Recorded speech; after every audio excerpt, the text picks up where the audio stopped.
Hello and welcome to Teenagers Untangled, the audio hug for parents going through the tween and teen years. I'm Rachel Richards, journalist, mother of 2 teenagers and 2 bonus daughters. And the mere fact that you're bothered to listen today means you're a parent who cares and you're trying your best, and that makes you a good parent.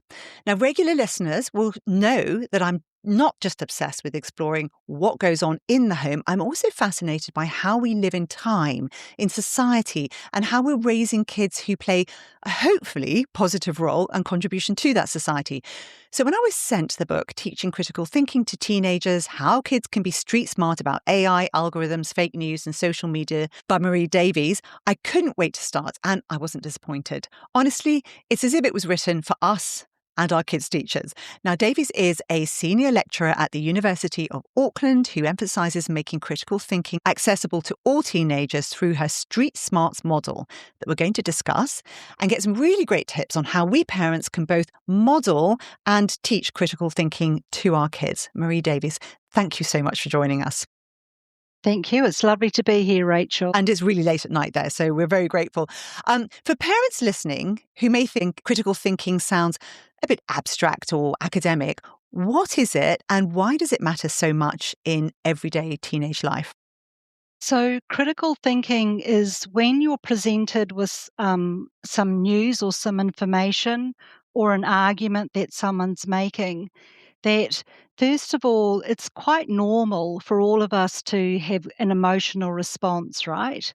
So we might act angrily or we get upset, or so that's the first natural reaction. If you're a critical thinker, once that emotion has passed, you'll start thinking, hang on a minute, is that right? Is what I've read or seen, is that actually right? Is that correct? And then that's when you'll start looking at the evidence and who was making the claim and what are other credible sources saying about it. And so when as a teenager is a perfect time while all those neurosynaptic connections are being made, and particularly with the tweens at about 11 to 15, is a perfect time for teenagers to learn those skills so it becomes habitual. And I think that critical thinking for teenagers is fantastic because I think there's a lot of negativity around social media. There's a lot of negativity about a lot of things currently, as you alluded to in the introduction.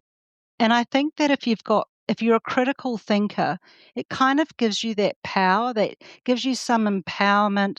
You've got a framework to be thinking about all the information that we're getting, all of us are getting bombarded, not just the teenagers. So critical thinking is about that ability to think, hang on a minute, there might be a counter argument, there might be different perspectives on the topic as well. And the other aspect of critical thinking, which is quite an interesting one that we don't hear so much about, is the ethical and moral considerations. And I think that's also really important. And I think that teenagers are plenty old enough to be thinking about that wider societal implications of all this misinformation and disinformation and fake news. And I've talked about that in the book a little bit. I think it's important for teenagers to be able to have opportunities to think about um, who are these people who are scammers, you know? Who are these people who are prepared to be paid to disseminate disinformation? And I think that when the teenagers have opportunity to have big conversations, you know, robust conversations with each other and with parents, they feel really respected. They like to have those big conversations, and they're important conversations. And again, I think if you have an understanding of how the world actually works, also can be quite empowering, and you can feel a bit more in control. And it might be a big claim to make, but I really do think, Rachel, there is a link with anxiety with all of this. I Oh, think once interesting. you How so? Yeah, I do. I think that once you understand critical thinking and you feel that you can kind of logically look at the information. Is it correct? Isn't it correct? I'm going to go and check with someone who I trust. I'm going to check with my teacher. I'm going to check with my friends, of course. When teenagers feel that they've got a framework to be thinking about all of this information, then I think they feel that they've got more control. And a lot of Yes. anxiety Yes. comes about when we feel that we don't have control. And so that's why I'm such an advocate for teenagers learning critical thinking. And the nice thing about critical thinking is that actually it should be done collaboratively. And of course, as we know, t peer groups for teenagers are hugely important. So I think that part of the issue with social media and the problems with social media is that teenagers can feel really isolated, and they can go down those rabbit Yeah, holes and they absolutely. feel lonely and isolated. But I would really encourage that idea of that collectiveness. So when you do Mm. have your teenagers' friends over, it would be a neat time to kind of have some of those conversations and to say to the group of them, the 3 or 4 of them while they're eating a pizza, what do you think about algorithms? What's all the fuss? Like, what is this with TikTok, and why are they banning these social media sites in Australia, and what do you think about that?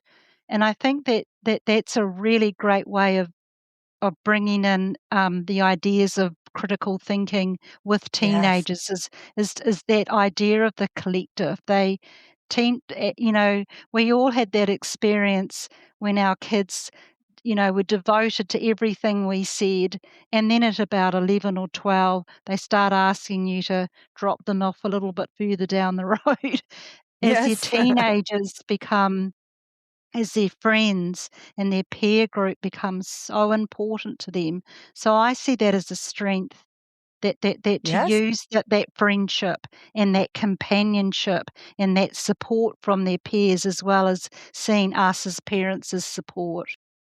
Yeah, there's so much to unpack there. Absolutely brilliant tips and such a great point. And I love the anxiety angle because I do agree. I think this sense of a lack of control when there's so much emotional information coming at you.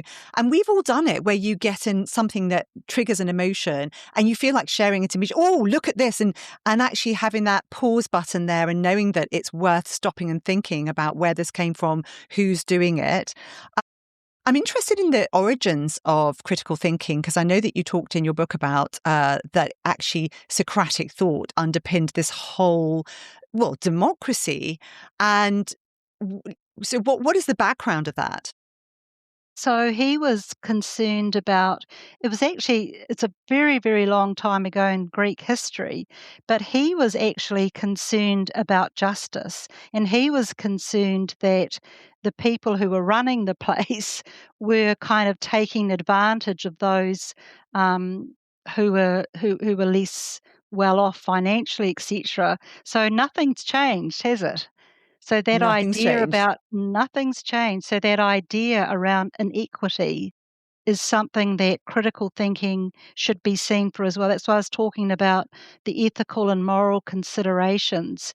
Um, and I think that one of the issues with critical thinking is that it has been traditionally seen as quite elitist. So it won't. So internationally, um, you would find that the teenagers at high schools and secondary schools who are in the very top academic classes tended to have accessibility to critical thinking, and also in the types of provocations that they were given. Say they had a novel to read or they were studying a film or something like that. My research has shown, and other people's research has shown, that the tasks that they are required differ from children who are teenagers who are in those lower academic classes. But I think that, in fact, the kids who are in those lower academic banded classes are our most vulnerable, and they're the ones who need critical thinking of all of us, Yes. Yes. because scammers and those awful people who go on Discord, they are spotting vulnerable teenagers, right? That's who they go for. They don't go for the strong kids who are going to argue back and check who these people are. They're going to go for the vulnerable. So that idea came from Socrates of protecting the innocent, the weaker people from society. And of course, those who were in power weren't very happy about that. And he was given a poison, and off he went to the other side. Yes. So it is interesting that you've brought that history up, because I mean, it is interesting too with social media, in that the issues around misinformation and disinformation are not new. Propaganda is not new, right? Propaganda existed in World War II, right throughout history. We've had propaganda. What's made it so tougher for teenagers now is it's ubiquitous, isn't it? It's the amount and the speed with which the information is disseminated. And one of the reasons why teenagers are very vulnerable is, as I said before, they really care about, particularly that 11 to 15 age group, they care very deeply what their friends think, and they care Yes. very, very deeply what other people think. So if you and I were to see a reel and it had 5,000 likes, we're not going to be that impressed, right? But for a teenager, that's very important. They are more likely to trust something that's had a lot of likes, or Wow. Yes. an Such a good influencer. point. Mm. And influencers are very clever using things like music and sounds to kind of capture their attention. So understanding teenagers is really important. That peer group is a very powerful influence. And so that's why they're more vulnerable with social media than you or I. So vulnerable. Yes. And actually, I think we want to sort of delve into the social media and all the teenager stuff. But I think what you actually said in your book was all of us struggle with logic and choosing information because we tend to prefer things that confirm our bias. If we see something that's got a lot of likes, and then that's going to be really impressive to us, particularly a teenager. But actually, generally, as human beings, if something is an opinion for us, we're going to seek out views that we agree with. It's not something that's not to be kind of afraid of. It's just accepting that you have cognitive bias. And that's why in my book, I talk about the importance of stories and experiences. So Yes. before you can start expecting teenagers to be thinking rationally and logically and sensibly about all of this information, it's important that they have the opportunity to express their emotion, to express their story. And so you can say, "Oh, so what's your experience with that?" Or have your friends had any experience with that? And by doing that, they are then become aware of their perspective, and then they are in a better position to Yes. understand Yes. where that bias has come from. B Critical thinking is often expected, I think, that jump too quickly about having an argument and a claim and reasons and all of that.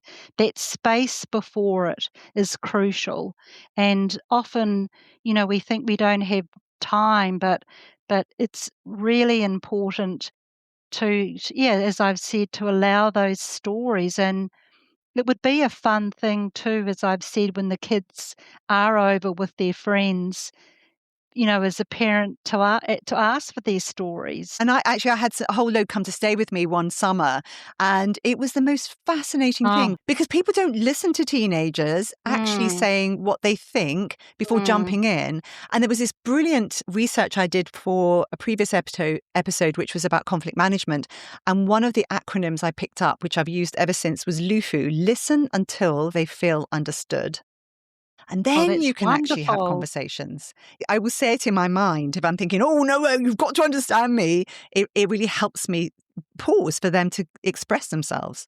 I think that one of the problems with teenagers is that sometimes a 13-year-old can be 6 foot tall, or they can start slamming doors and shrugging, and you say, "How was your day?" and they don't talk to you.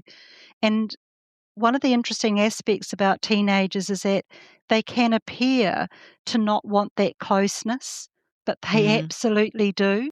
So Oh, to yes. normalize that behavior is really important. And it may be that you meet outside the fridge and you say, That's and a you great place ask, to meet.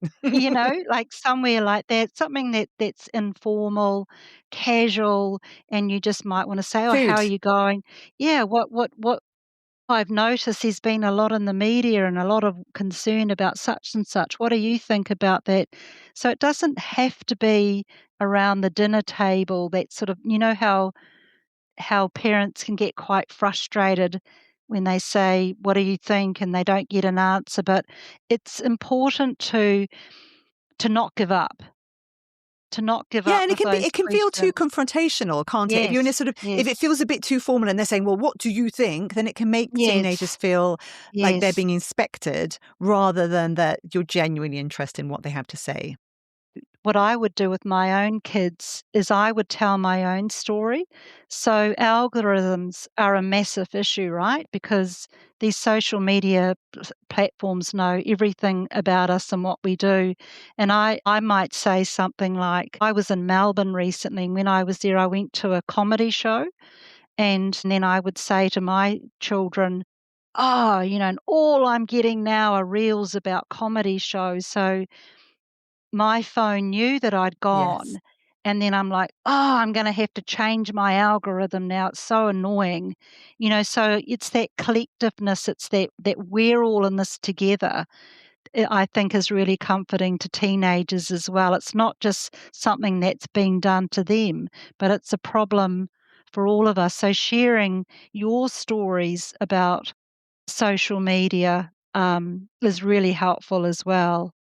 I think that you've made such an important point there, and I've actually noticed with my teens when I talk openly about the battles that I have, or even just things like I can't manage my time today, or because I'm tired, or whatever.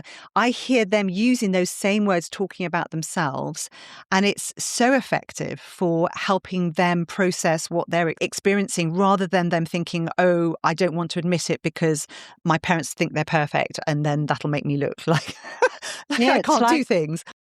it's like your phone at night, right? Like, you'd say 100%. something like, "Oh my god, I've got into such terrible habits. When I wake up at 2 in the morning, I always pick up my phone. I can't help myself." But the trouble is it's got an alarm on it, so I think I'm gonna go to, a cheap shop and buy an old-fashioned alarm clock and put it by my bed. Do you want me to pick you up one when I'm there? You talk about modeling quite a lot in your book. And actually, for example, I take all my devices away from my kids, is I put my devices outside so they can visibly see them at night.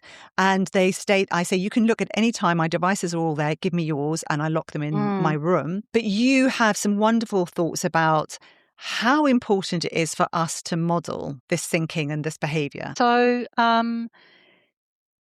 there will be, something that will be current in your news at the moment, and so you would use that language of, "Gosh, I heard the other day that someone was claiming such and such, and I thought about that, and I was thinking, is that right?"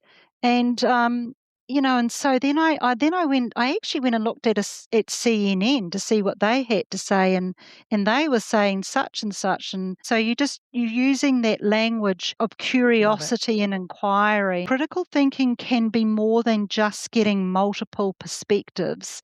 It's quite important to say, well, actually, there was an interesting expert who had a counter argument. And that idea of having your ideas Like that. counter argued is Mm. really important for teenagers, that they have opportunities to experience having their ideas challenged. At some point in our life, Yes. we're all going to have our ideas challenged, right? Whether it be in a relationship or at work. And some people really don't cope with that.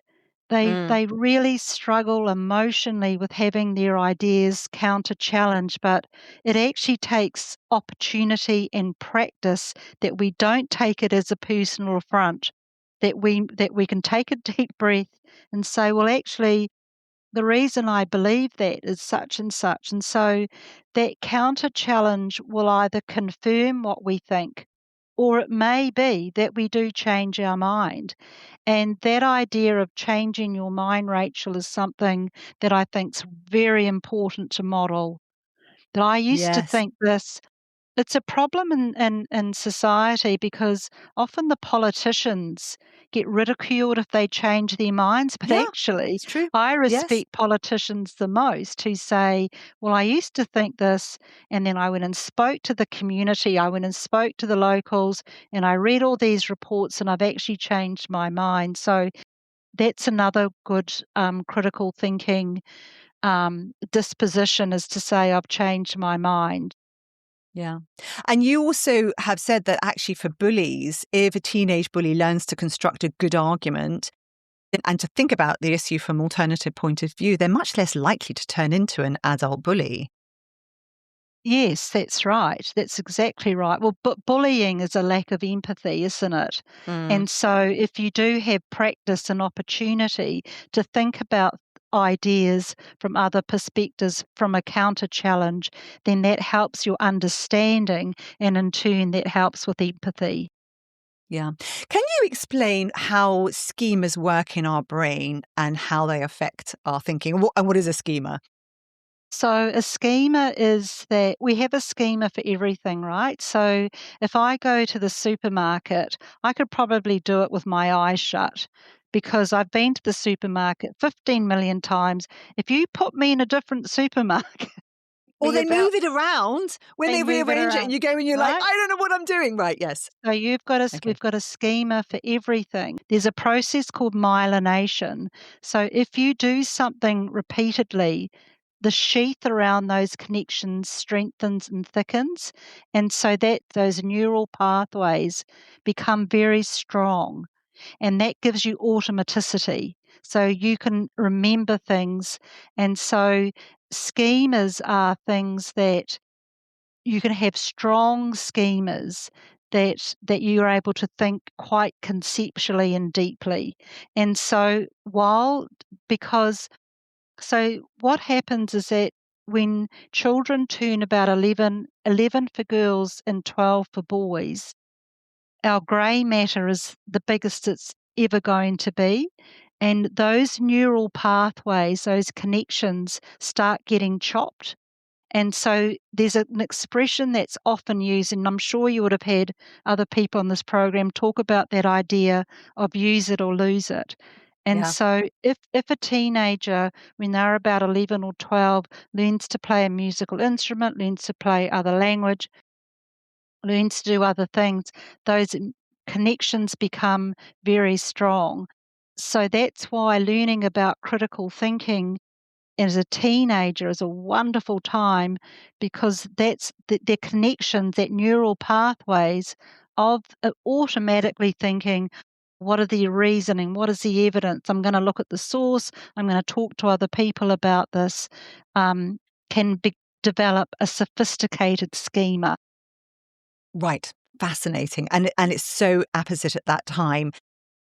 The more the depth of that means that you've got more ability when you're getting more bits of information to analyze it because you've got a lot more detail behind in your sort of long-term memory, haven't you? You've come up with something called a street smarts model.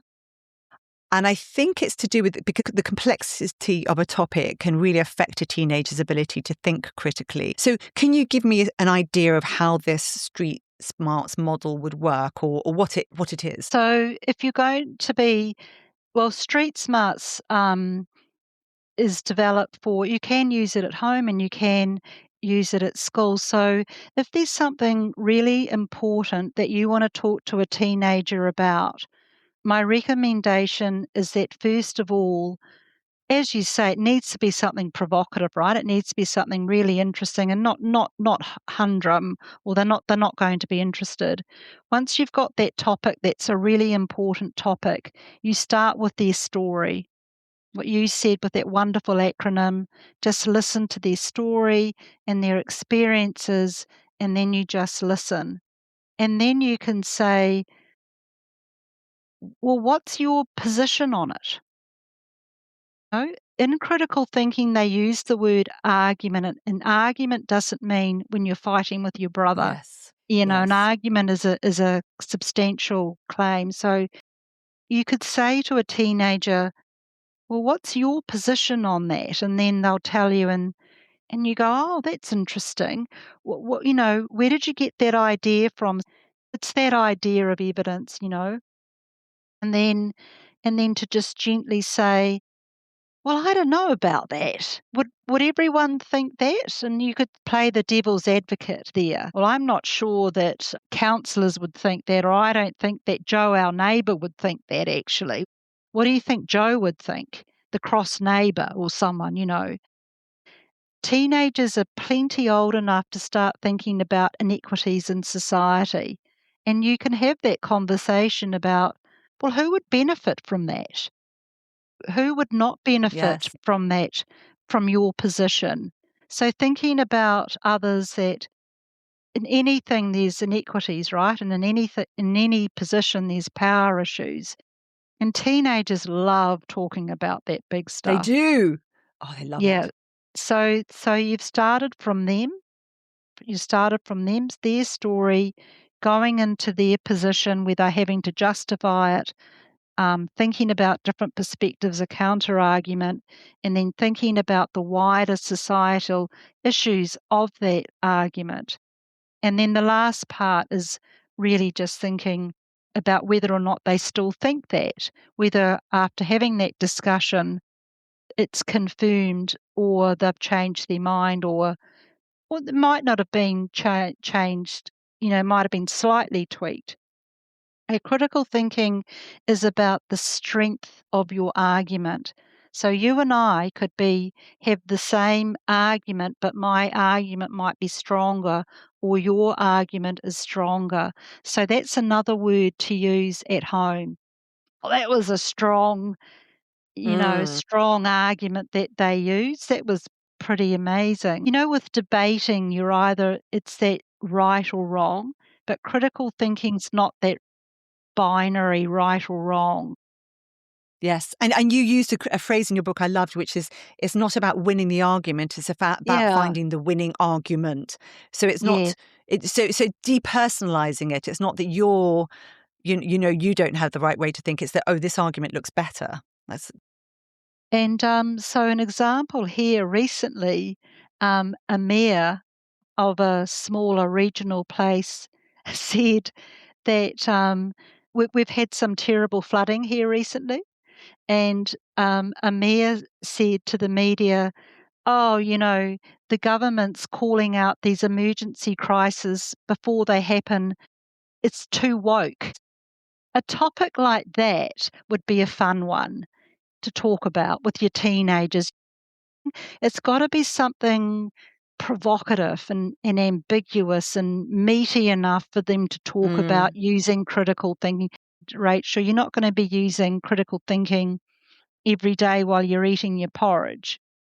But at times, having those big, important discussions is wonderful. And I've worked with teenagers for a very long time, and the most important thing to a teenager is respect. They yes, want to be yes. respected, and they want their ideas to be respected, and they want to be heard. And if they develop those critical thinking skills, they're more likely to be heard and to be respected. What a great point. There's a certain president at the moment who's getting a lot of flack, and people are saying all sorts of names and things. But the people who are saying why what he's doing is incorrect and causing harm are going to be heard more, aren't they? No, absolutely right. Yes, and I love that. I think I interviewed Dr. David Jager quite some time ago, about his book 10 to 25. And the thing that really sparked a new way of thinking for me was he said that from the age of puberty, they become absolutely focused on status and respect. And if you're trying to understand behavior that looks really dumb, just focus on where are they trying to get status and respect here. I'd love to talk about social media. You do mention the social media ban in your book and sort of the concepts. And what do you think are the good and the bad things? Because one of the things you said, which I completely agree with, is that it doesn't actually create harmful attitudes such as racism, misogyny, or bullying. It's reflecting them. And I have heard that from other people too. So what are your thoughts about the sort of pros and cons of social media and for teenagers? Well, I'm going to give you a bit of a long-winded answer. The reason why one of the reasons why teenagers are more vulnerable to the harm on social media is that because their brains aren't fully developed, there's the part in the middle of our brain, our limbic system, which has got our amygdala and our hippocampus, right? For teenagers, when they read information or hurtful information, their emotions are activated because their prefrontal cortex, their reasoning and their executive functioning isn't fully developed, right? So they're going to react more emotionally than you and I to some of the reels that they're getting. So that's one of the reasons why they are more vulnerable to some of the social media platforms. Having said that, because their prefrontal cortex isn't fully developed, we want to be developing opportunities to develop that reasoning, executive functioning, that maturity. So if you're doing that all the time, if you're overprotecting and not allowing opportunities for them to be becoming increasingly self-managing as they get older, you're not actually helping them. You're better to be providing support. I can't emphasize that enough, that that we've got these platforms.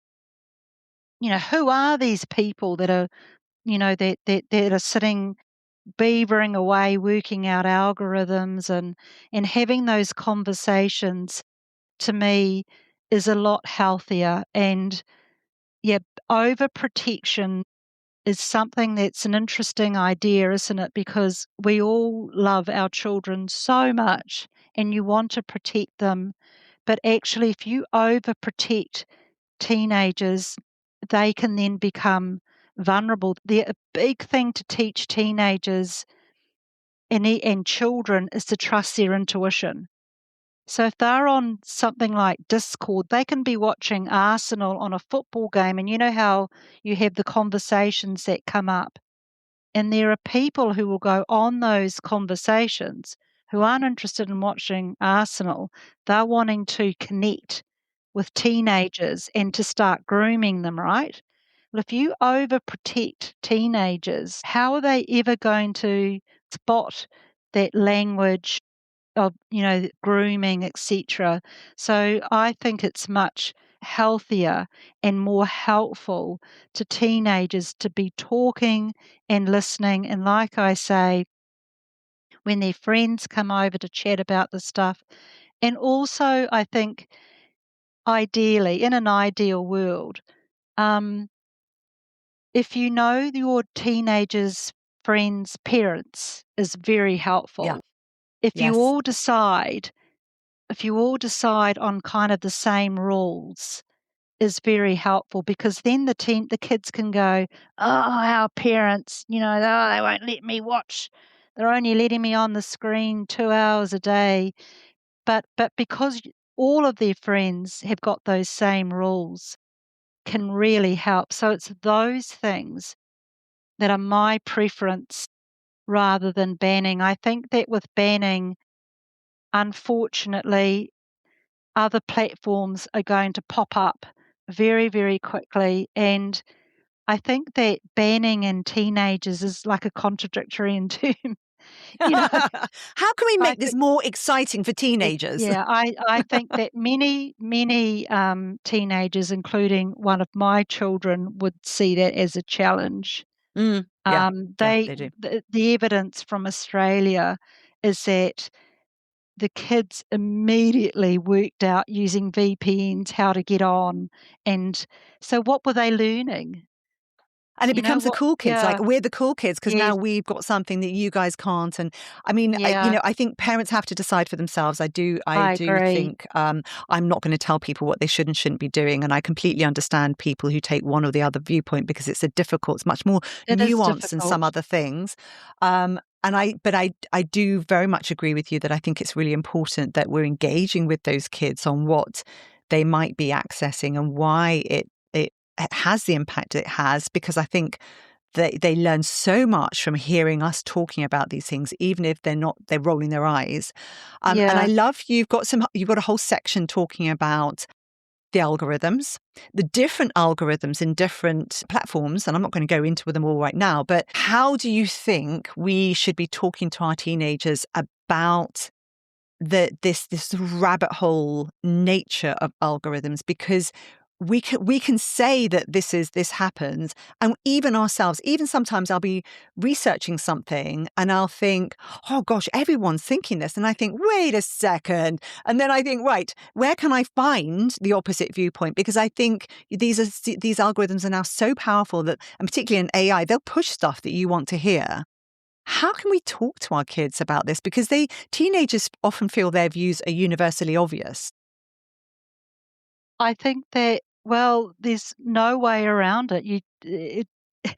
Of anything teenagers need to understand with social media is algorithms. They must understand how they work, and you could if you said to your teenager, "What's the difference between an Instagram, how the Instagram algorithms work and TikTok algorithms work? Can you explain it to me?" You can sort of do that naive questioning as though you I don't like know. that. If they don't know, I'd jump on your laptop or whatever and go, "Let's find out," and Yes, I have a love look this.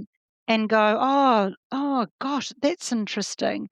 Um, if you were really, really concerned that one of your children's behavior had changed quite considerably, and they're sullen and they're non-talkative and they don't seem to be interacting with their friends, and that lack of interaction is very concerning, you go to the school and you Right. talk to someone at the school and you tell them that you're concerned. You would go to I would go to a therapist or a counselor and describe the behavior, describe the shifts in behavior, and take it very, very seriously. It's dangerous to blame social media, you know what I mean? So if your teenager is playing basketball or in a chess club and there's that banter, that mischievousness, that cheekiness. They've got friends and then they're arguing with you. "Oh, I don't want to go to bed. It's not my time for bed. You know, you're always picking on me," all that normal stuff. Then that going down a rabbit hole is not so dire. Yeah. It's Yeah. when you see that other behavior where the algorithm has hooked them into an obsessive behavior, that's when I would worry and seek help and support. I thank you so much for saying that, because I think a lot of parents wonder and worry about what's the tipping point. How do I know? And one of the things I loved about your recommendations was, one tip was to help your kids by getting them to annotate things that they've seen. Is it fact or is it opinion? You can Yeah, actually sort of yeah. go through stuff and go, but also when you're talking about interactive, so you've just mentioned your kids playing basketball or in a chess club or something, and how important the relationship nature of understanding critical thinking is. Because one of the things you pointed out is that we found this in COVID, where they were sort of sitting at home, doing their thing. And they lost all of those skills. They lost all of those opportunities. And I think in some societies, we haven't really got that back yet. What are your thoughts about how important this relationship nature, the relationships we have are to encouraging critical thinking? Relationships are extremely important for teenagers. Their relationship with their teachers, with their parents, their grandparents, and it's tied in with that idea that they're reacting more emotionally. So sometimes you'll hear teenagers say, or you'll often hear about that age 14, they'll say, "Oh, my teacher doesn't like me." And it's Absolutely. I've quite heard that. irrational. So relationships, that's why relationships are very, very important to teenagers. So relationships can be fostered through critical thinking, through seeing misinformation, disinformation, fake news, going down a rabbit hole on your social media. You are not alone. You're Yeah. not Yeah. alone with it. It's sharing and talking to others about this, because sure as eggs, their friends will be having the same problems.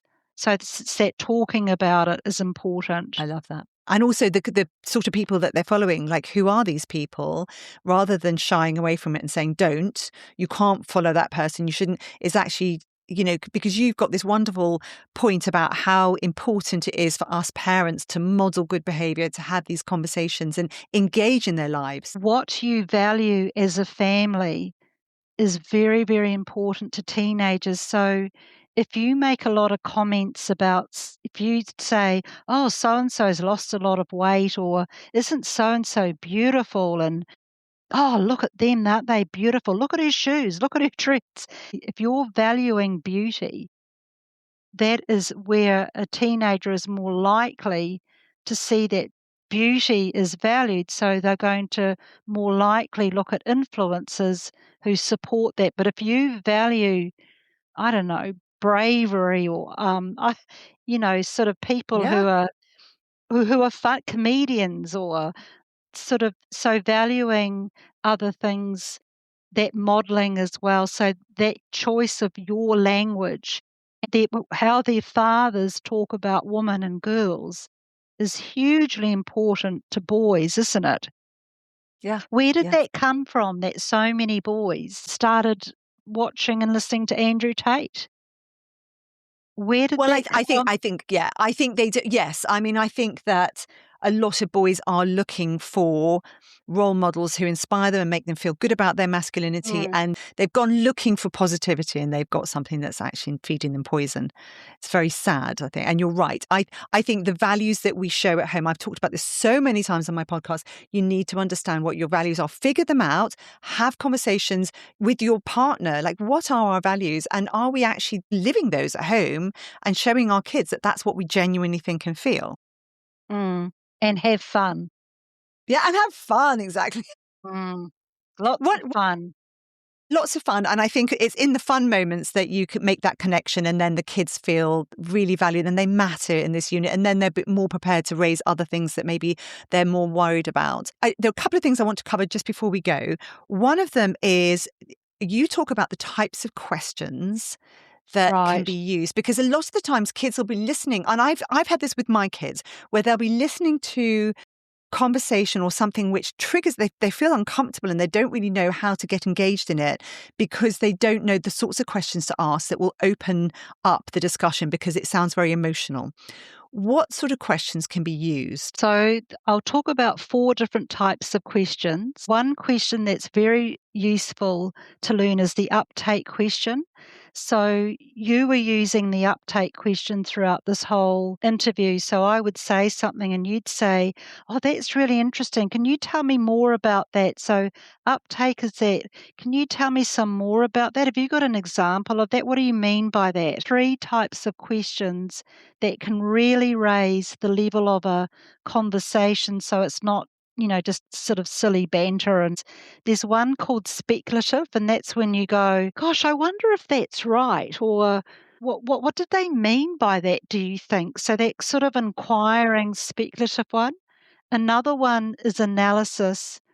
An analysis is where you're looking for a pattern. You're sort of looking for, patterns of thought, that sort of collective ideas, general ideas. And then the third one is generalization, where you're sort of making a conclusion. So you might have had a conversation for, say, 10 minutes, and then you go, I suppose what we've agreed on then is this. You're kind of making some conclusions. Yes. Um, yeah, so that Brilliant. so questioning is absolutely key to critical thinking.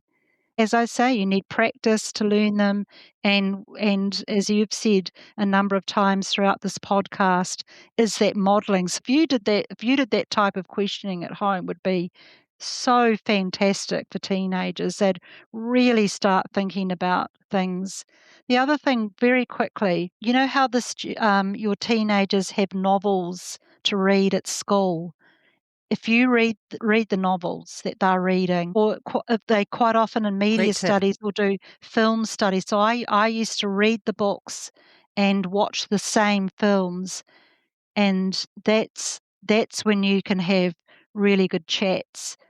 And of course they love it because, Yes. they'll be, you're helping them get a better grade at school. My daughter studied media studies for a while, and I sat and watched the things with her, and she'd be pointing out the techniques that were being used, and it was Yeah. interesting for me too. I was like, really, gosh, you know, well, this is amazing stuff, and so it's wonderful. It's a wonderful way of connecting as well, isn't it? I love that suggestion.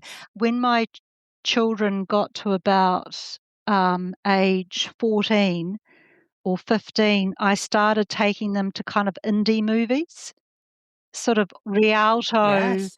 movie, not blockbuster movies anymore. Um, and they thought they were so growing up because of those movies. People have got their glass, the glass of wine, and it's a bit posher and it's a bit more growing up.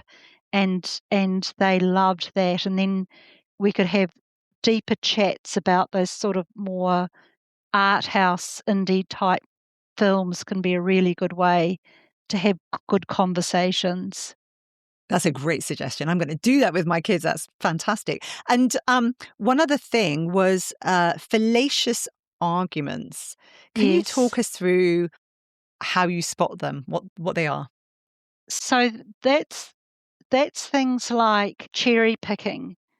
So, when you're given some information, comes back to that cognitive bias, Rachel, that if you like a particular politician, right, and you hear them talking on the news, or you're reading about them online, you will pick out what you want to hear. And on the other side, if it's a politician that you don't like, you'll cherry pick.